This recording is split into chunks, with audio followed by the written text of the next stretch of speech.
Welcome. Welcome back to the DFS Sweatshop.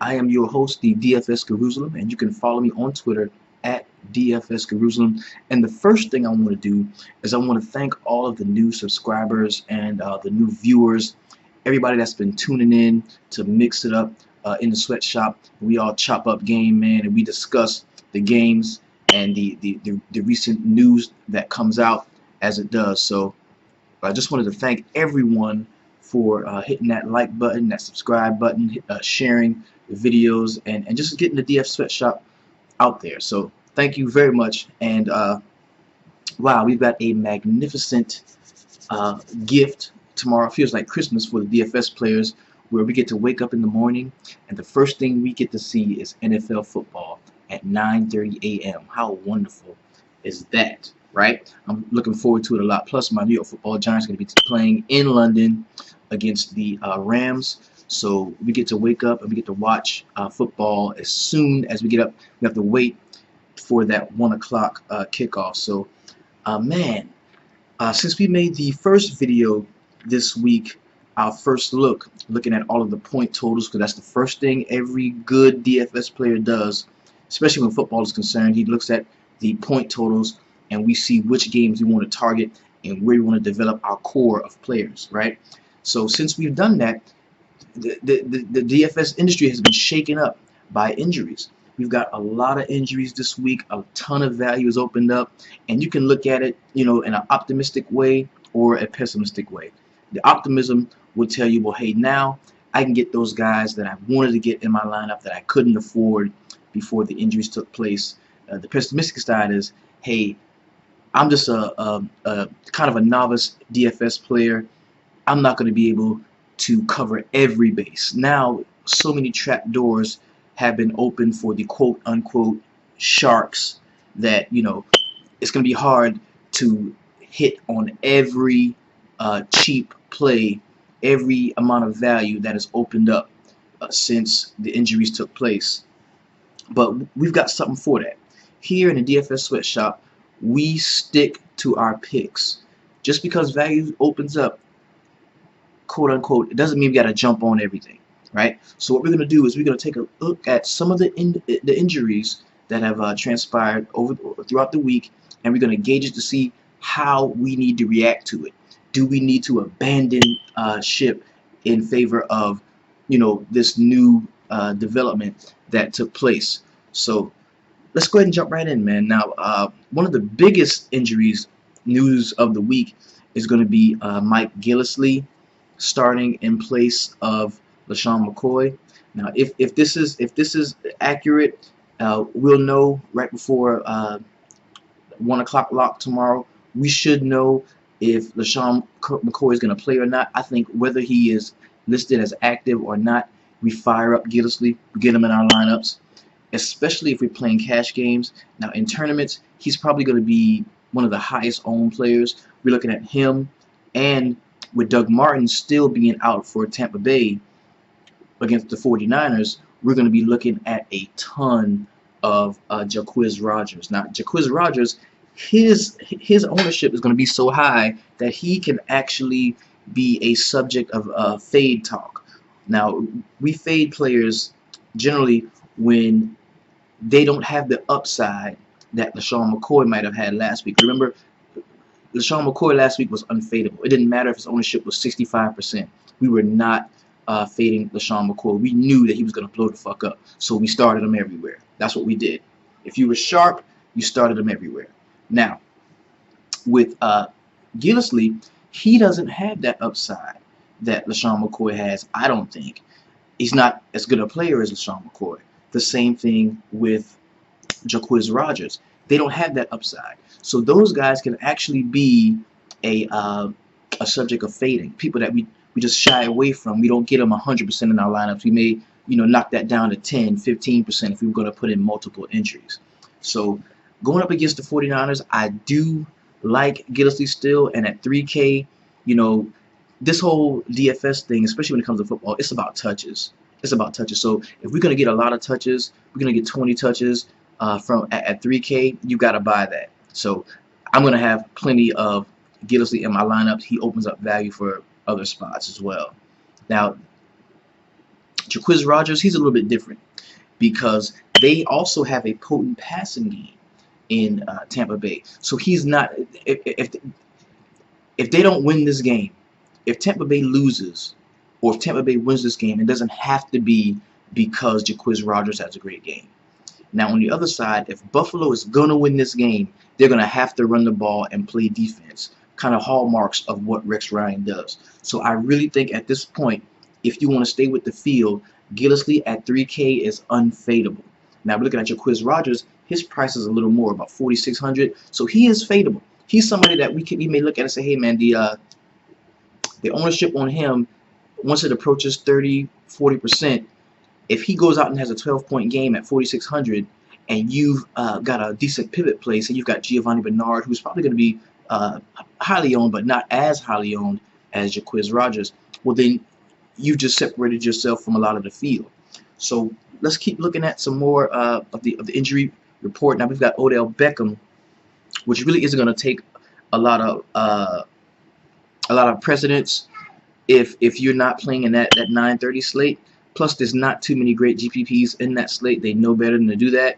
It's about 13 games. So if he's listed as probable, reports I've seen says he's going to play. I've been keeping up on Twitter, and you've got to follow the beat writers. There's a ton of beat writers for teams that will give you up to the minute, like detailed information in regards to specific players and if they're going to be healthy, if they're going to be playing or not. Especially since the league has changed this year and we no longer have, the probable, the doubtful tag. Everybody's just questionable.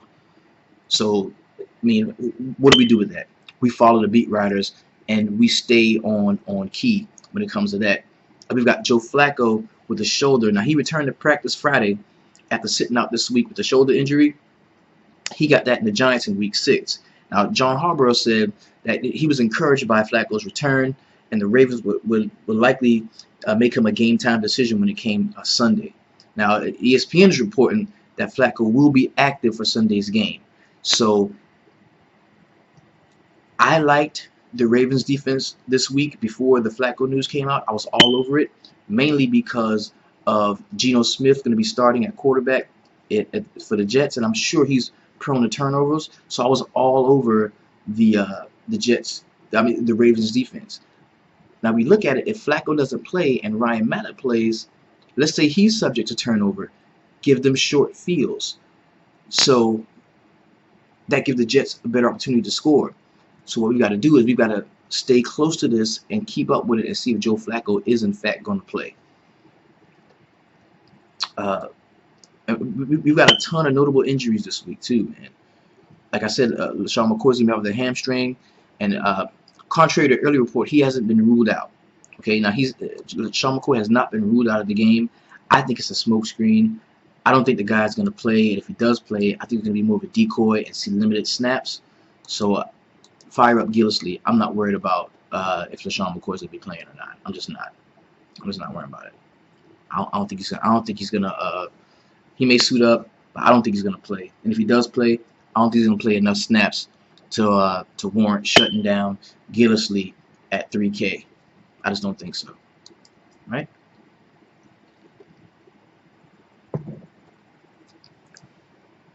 Now, Jamal Charles is questionable this week with a knee. Now, I don't know if it's the same knee that he was out for that long stretch of time. I'm not really sure about that. But what I can say is fire up Ware. All the Ware. I'm wearing so much Ware. I love him this week. I've actually got him in my season long, so I'm a little bit partial to him anyway. But I think you can definitely fire up Ware with confidence. He's somebody who I'm going to have in a lot of lineups. All right.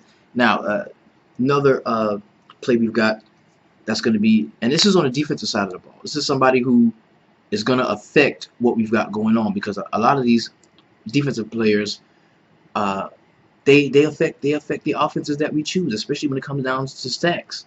And one of my favorite stacks this week is going to be Andy Dalton with AJ Green, and also I like Giovanni Bernard a lot. I stated that earlier. So Joe Hayden is going to be doubtful, which at this point, you know, doubtful pretty much means he's not going to play. So with Joe Hayden out, who's going to be starting that corner, right? Who's going to be starting that corner? Some no-name guys and some guy on the bench. So I really love AJ Green. I love AJ Green even more. Sometimes the injury report can solidify picks that you've already made throughout the week, because this is a week-long process. We've been at this as soon as the Sunday night game was over. We were at week 7. We were taking the first look at week 7. As soon as the lines came out, we were on them. So we got Joe Hayden out, so that means we really like AJ Green. Now, with everything that's been going on, with the values that's been opening up, we've really got to pay attention come game time, like right before lock. And see, if you're an NBA player, if you play NBA DFS, you are very, like, you're up on this type of shit, because playing NFL, it doesn't move as fast as NBA, but NBA moves so quick. You've got to be on it, and this is what I'm used to when it comes to, you know, paying attention to the beat writers, being kind of on the scene, knowing exactly what's going to happen.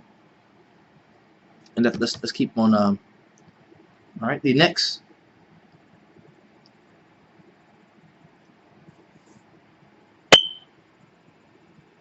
All right.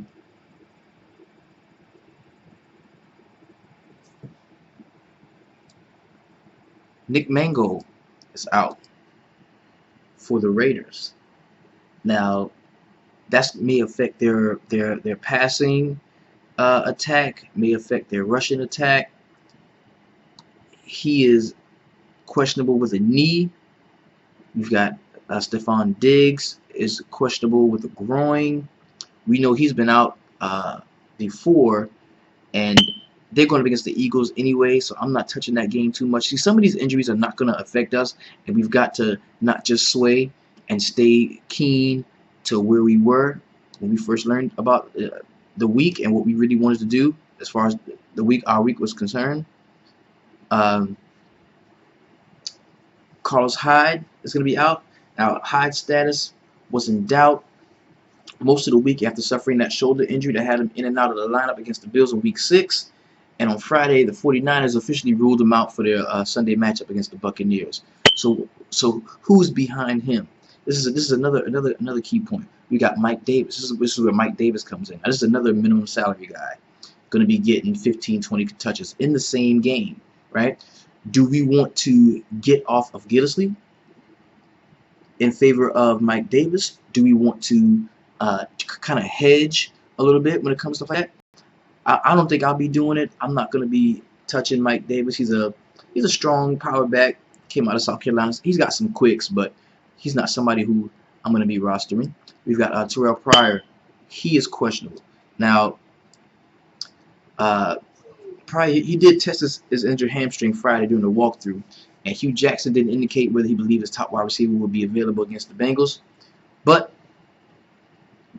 I am I don't like Pryor anyway. I missed out on a few times that he's really like blown up this year. So he's not somebody who I would be thinking about anyway. So we got the next one is Jamie Collins, another defensive player. He missed the Patriots Week 6 win over the Bengals after being held out with a hip. Now, if he plays, does this tell us more about the Pittsburgh and Patriots game? Does this say if he's in, because he's a very good linebacker, one of the better linebackers on the team, one of the better linebackers in the league for that matter. If he plays, does this tell us a little bit more about taking the Patriots defense against the Pittsburgh Steelers? Because we know that Landry Jones is going to be playing in place of Ben Roethlisberger. Landry Jones is not a very good quarterback. He's susceptible to pressure and he throws interceptions.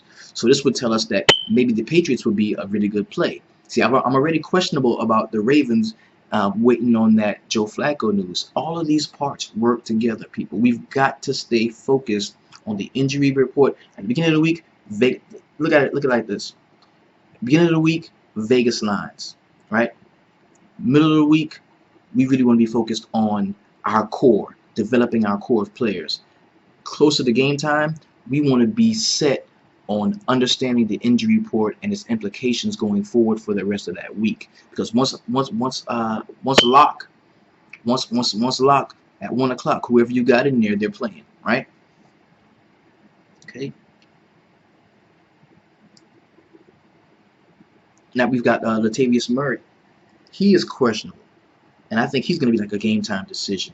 Now I've been leaning on the Deontay Washington thing for a little while. It's never really worked out for me. He's never done very much. So, and the shitty part about this is DFS. The 1 week when nobody's going to be on him, I'm talking myself into playing this guy right now. I'm talking myself into playing him. The 1 week when nobody's going to be on him because everybody's going to be on Gillislee, everybody's going to be on Jacquizz Rodgers, everybody's going to think that they're being sneaky by getting, Jacquizz Rodgers and then going big with DeMarco Murray. Everybody's going to think they're being sneaky. But we've got this guy sitting right here. Latavius Murray is out. You've got DeAndre Washington going up against the Jacksonville Jaguars. I'm going to get him in the lineup. I'm going to get him in the lineup.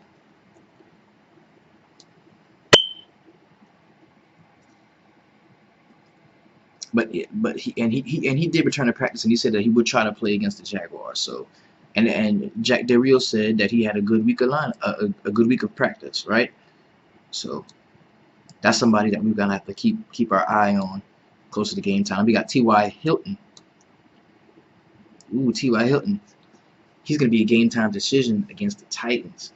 So I've got Jack Doyle in a few spots. If T.Y. Hilton isn't playing, Philip Dorsett is quite questionable.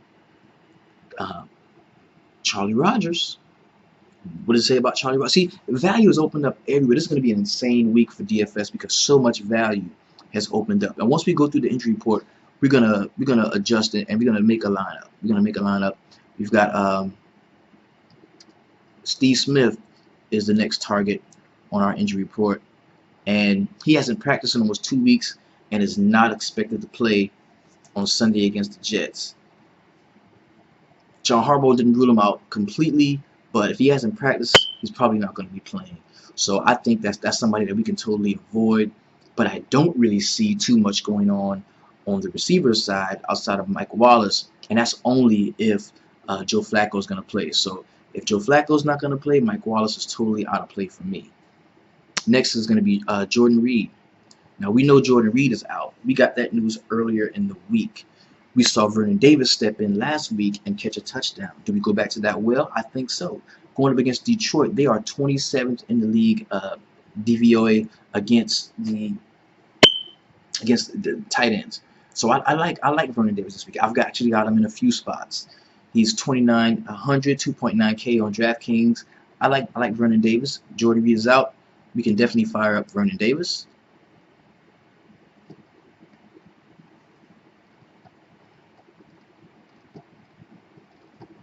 Now, since we've taken a moment and we've looked at just a few of the injuries, I think that we should go ahead and generate our lineup and see what we come up with. Now, DraftKings, I play mostly DraftKings exclusively. Mostly, I might throw in something on FanDuel every now and again.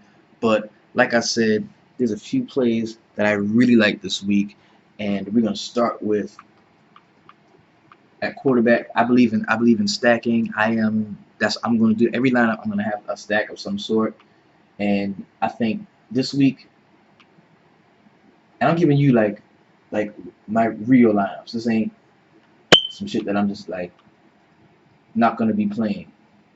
I like Andy Dalton this week.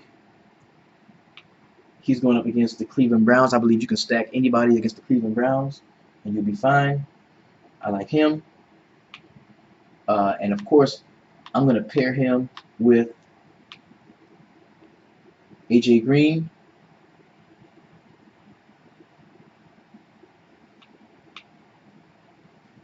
And we know that, we already committed. We've committed already to players to Gillislee. We've already committed to that. So we're gonna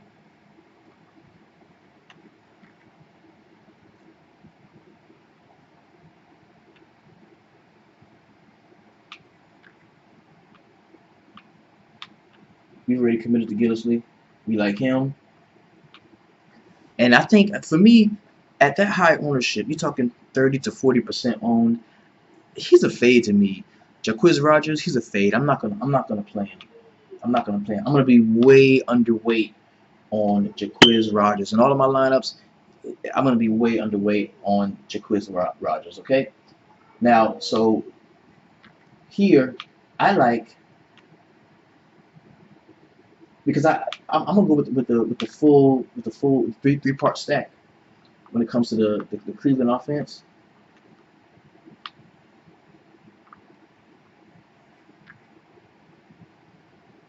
And I like Giovanni Bernard this week. 4,800. I like him, right? And normally, once I stack, like I get um, Andy Dalton, Giovanni Bernard, and AJ Green. What that's telling me, and oh, don't forget Tyler Eifert is back too. Tyler Eifert may be playing this game. This offense, if I'm right, and you've got to make your next pick, assuming that your last pick was correct. That's how you really take down these GPPs. It's like a domino effect. Your quarterback, your running back, your wide receiver that you pick goes off. Well, the other team's playing from behind. They're going to be scoring points. So generally, you would pick the top offensive player or who you theorize to be the top offensive player from the other team. This is the Cleveland Browns. I'm not trying to sort through that mess.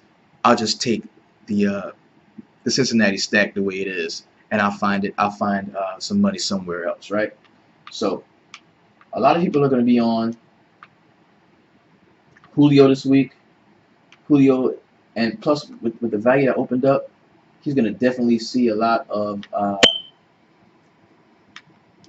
You're going to see definitely going to see high ownership. I'm thinking like his ownership is going to be just as high as some of the running backs we talked about earlier. You believe that? I really think so. So I kind of want to stay with the field. So I'm going to take Julio because we can afford him. With what we did with Gillislee, we can afford him. We can afford Julio. And in this game, I like it to be, it's one of the higher point totals of the week. So I'm going to select a wide receiver from the other side. Now this receiver, he was in my 5 wide segment, and I really like him as well. He's somebody who I really like, and it's going to be Tyrell Williams.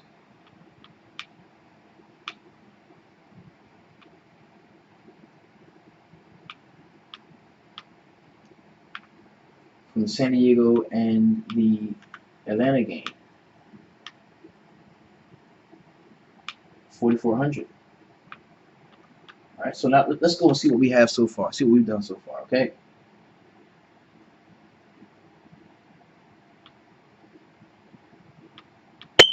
My bad, that's the wrong deal.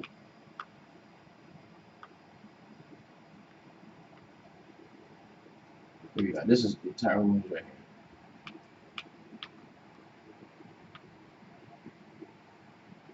Now, and another play off of that too could have been we could have sealed an opposite pass catcher and also covered our tight end spot with Hunter Henry. He definitely gets consideration. I like Hunter Henry this week, but I just think Tyrell Williams is going to really be able to put in work. So this is what we got so far. We got Reggie Bush. No.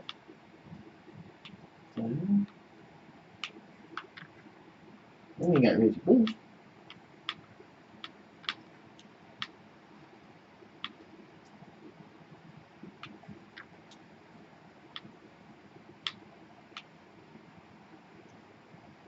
Who we got here?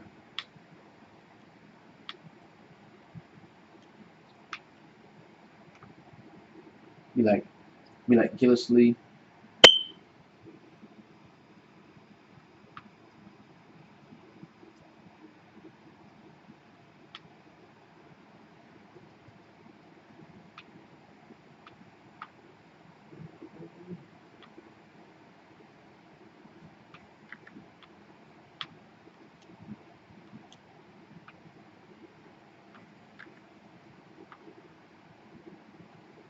Here we are.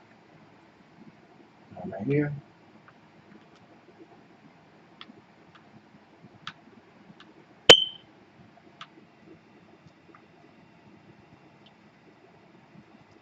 So far we've got Andy Dalton, Mike Gillislee, Giovanni Bernard, AJ Green, Julio Jones, and this should be Tyrell Williams, but it's not doing it.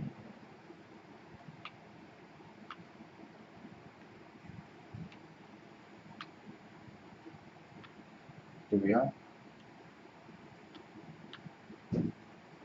Tyrell Williams.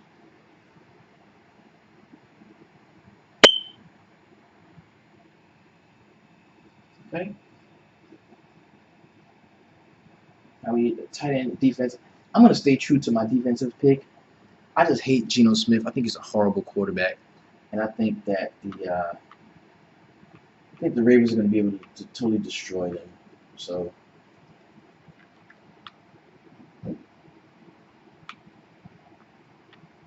I like the Ravens. Plus, I mean, that just gives us a little more salary relief because we've got $11,000 in salary. Remember I told you I like Ware. We're gonna fire Ware up in this game too.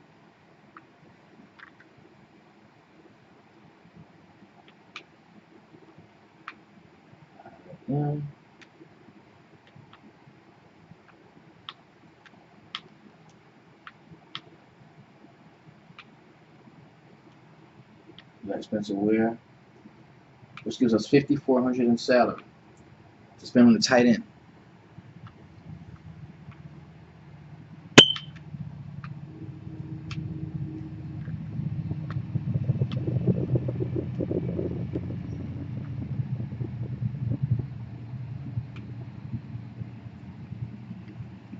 In this spot, I really like Delaney Walker. And so this is our lineup. You've got Andy Dalton, paired with AJ Green and Giovanni Bernard. Mike Gillislee to stay with the field with that cheap value. We've got Julio Jones, another player to stay with the field because they're playing at GPP. We've got Spencer Ware. He's going to be slightly chalk. I think he's not going to be as chalky as he would have been had Gillislee and Mike Davis and Jacquizz Rodgers' value not opened up. I love Tyrell Williams this week. He was mentioned. He was an honorable mention in the 5 Wide segment we did earlier. I like the Ravens defense. I like them ever since I heard that Geno Smith was the starter. And of course, we got Delaney Walker in a bounce back game against the Indianapolis Colts. It will be our GBP lineup. You can be entered that into the Millionaire Maker. I want to thank you all for tuning in.